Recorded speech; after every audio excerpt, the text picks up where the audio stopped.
नमस्कार प्रणाम।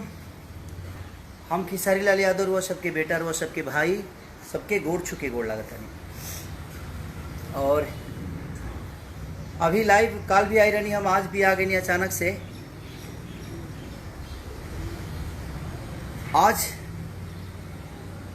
बहुत मैंने रउआ सब पर फक्र होता हमके कि लड़की पटाना जौन हमर गाना एगो रिलीज भइल बा सोनी इंडिया पर, हमर गाना लड़की पटाना 2 नंबर ट्रेंडिंग में बा। और रउआ लोग थोड़ा सा और मेहनत कर दे तो शायद 1 नंबर ट्रेंडिंग में आ जाए।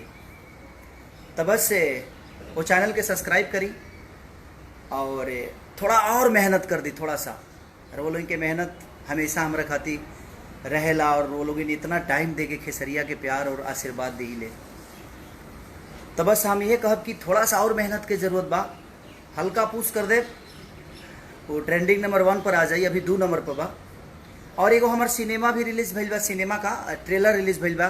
कल टीजर भी रहे, आज ट्रेलर रिलीज़ भइल बा यसी फिल्म से, जवना के प्रोड्यूसर हमार बड़े भाई अभय भैया बानी, डायरेक्टर प्रिमांशु जी, काजल जी, सुभी जी और निशांत उज्जवल से लेके मैंने सारा पूरा टीम में सब लोग बा। बड़ा प्यार, बहुत अच्छा एगो देश के ऊपर सिनेमा के लिए बनी कि अरब में जाके हमने के का दशा होला, चाहे आउट ऑफ इंडिया आदमी जाला तो अपना मिट्टी के कितना याद करेला और हमने के मिट्टी बाजी अपने सम्मान खातिर हमेशा लड़ेला।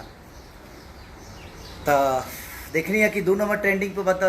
अभी हम नहाइले भी नहीं खी, अभी वर्कआउट करता नहीं। देख ली लो हमार जिम जवन कि हमारा घर में ही बा।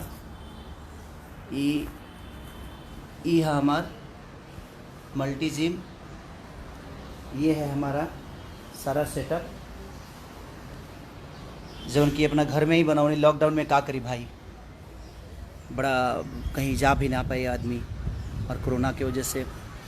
ऐसे जरूर उनकी बहुत बड़ा जिम्मेदारी बा, खुद के बड़ा बचावे के पड़ेला और बड़ी जिम्मेदारी के साथ आदमी काम करेला कि रोल उनके तकलीफ़ ना होके।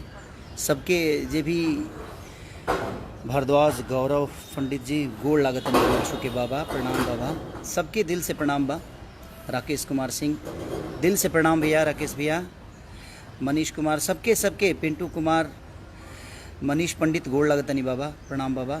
सिंह यादव, लभी भाई, जितने भी हमारे फ़ैन हैं जो मुझे मोहब्बत और अपने आप से भी ज़्यादा जो प्यार करते हैं उनको दिल से प्रणाम कि आप लोग कितनी वर्क करते हैं खेसारी के पीछे। जितने भी मेरे फ़ैन क्लब हैं सबको दिल से प्रणाम कि आप लोग इतनी मेहनत करके और आपने 2 नंबर ट्रेंडिंग पे ला दिया। बस कोशिश और करिए कि ये 1 नंबर पे मैंने 4 बजे तक से पहले 1 नंबर पे आ जाए। आप लोग कोशिश करेंगे तो 1 घंटे में आ जाएगा। बस कोशिश करिए आप सब। अभिमन्यु प्रताप सिंह, लभी भैया, दिल से प्रणाम। अभिमन्यु भैया प्रणाम सबके। दीपक यादव, सिंगर अखिलेश, अर्पण, दिल से प्रणाम भाई। सरस्वती पुत्र हैं आप, ईश्वर और माँ सरस्वती आपके कंठ पे वास करे, बस दुआ है हमारी। बस यही कहने के लिए आया था। और जो मेरा सैया अरब गिलेना अभी ट्रेलर रिलीज़ हुआ है उसको भी कोशिश करिए जी आप लोग 1 नंबर पे लाइए, उसको भी ट्रेंडिंग में लाना है आप सबको, क्योंकि वो बहुत ज़रूरी है, क्योंकि वो हमारी भाषा की चीज़ है और अपनी भाषा को प्रमोट करना चाहिए हमें। हम नहीं करेंगे तो कौन करेगा, क्योंकि हमारा दायित्व बनता है अपने भाषा के हर उस चीज़ को सुने, हर उस आर्टिस्ट को प्यार। विकास यादव जी, दिल से प्रणाम विकास भाई। मुन्ना वर्मा, आबिद हुसैन, सलाम अलैकुम भाईजान। एमडी मुदासिर, दिल से सलाम अलैकुम भाईजान, दिल से। और मैं बस से अजय कश्यप जी गोड़ लगतन बाबा, प्रणाम बाबा। तो हम यह कहब कि रितेश बाबू दिल से प्रणाम, विपिन राय अहिर दिल से प्रणाम। थैंक यू, लव यू भाई।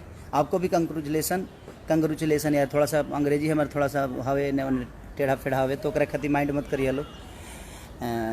ऐसे का करबा, पढ़ले रहती तो यहाँ तक ले चढ़ले ना रहती ना कोनो बात ना। वो गरीबी रहे आदमी ना पढ़ पावल, वो सक्षम ना रहनी। और पापा के जानते बड़ा लो कि सब कुछ तो तू लो जानते बड़ा भाई। तो बस थोड़ा सा पूछ के लगे ज़रूरत बाकी ताकि 1 नंबर पे आ जाए। और सबके प्रणाम। अत्येंद्र सिंह, थैंक यू अत्येंद्र भैया, दिल से प्रणाम भैया, प्रणाम भैया। तो सबके प्रणाम और दिल से प्रणाम। अरुणाज्य वर्मा, दिल से प्रणाम अजय भाई। राजेंद्र सिंह सागर, दिल से प्रणाम। सबके प्रणाम, दिल से पैर छू के प्रणाम करता नहीं। और बस चाहब की सही अरब गेले के भी इतना पूछ करिए, इतना देखिए और इतनी मोहब्बत दी रुआ सब है रुआ लोग बहुत प्यारे हैं रहो, बहुत प्यारा। जिस तरह अगर मंदिर भगवान के बिना अधूरा होता है, उसी तरह हमारे दिल में आपकी उपलब्धि है कि आपके बिना हम अधूरे हैं।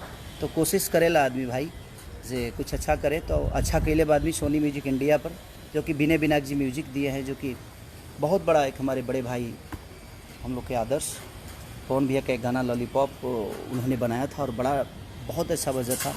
बहुत सारे, मेरा भी पहला हिट गाना जो था वो उन्होंने ही बनाया था, माल भिटाई मेला में चूसा था देवरा चूसा था। तो कहीं ना कहीं उनका बहुत बड़ा योगदान है भोजपुरी के लिए भी, और सोनी म्यूजिक इंडिया को दिल से और पूरी टीम को मैं धन्यवाद देना चाहता हूँ। अपने वीडियो डायरेक्टर देवेश जी को भी और पूरी टीम को भी, सबको मैं धन्यवाद देना चाहता हूँ, दिल से प्रणाम सबको। और बस ये सैया अरब गेले के टेलर को भी ढेर सारा आशीर्वाद प्यार दीजिए, अभय भैया को, प्रिमांशु जी को, काजल जी को, आपके शुभी जी को, निशांत उज्ज्वल, मैंने जितने भी उस टीम से जुड़े हुए हैं यसी फिल्म से, सबको आप प्यार आशीर्वाद दीजिए और ट्रेंडिंग पे लाइए सैया अरब गेले को भी। और एक तो ट्रेंडिंग पे 2 नंबर पे है, उसको 1 नंबर पे लाने का काम करिए। Love you. अब थोड़ा सा वर्कआउट कर लूँ मैं, और भी बहुत सारे काम है आप लोगों के लिए ही सोचने के लिए, आप लोग के खुशी के लिए कुछ करने के लिए टाइम देना पड़ता है हमें। तो उसके लिए सबसे सूरज भरद्वाज बाबा प्रणाम, बाबा प्रणाम, दिल से प्रणाम, सबके दिल से प्रणाम। अनामिका राजन प्रणाम बहन। और इसको 1 नंबर पे जल्दी लाइए आप लोग, और ट्रेलर को भी 1 नंबर पे लाइए, और अपने गाना को भी। Love you all.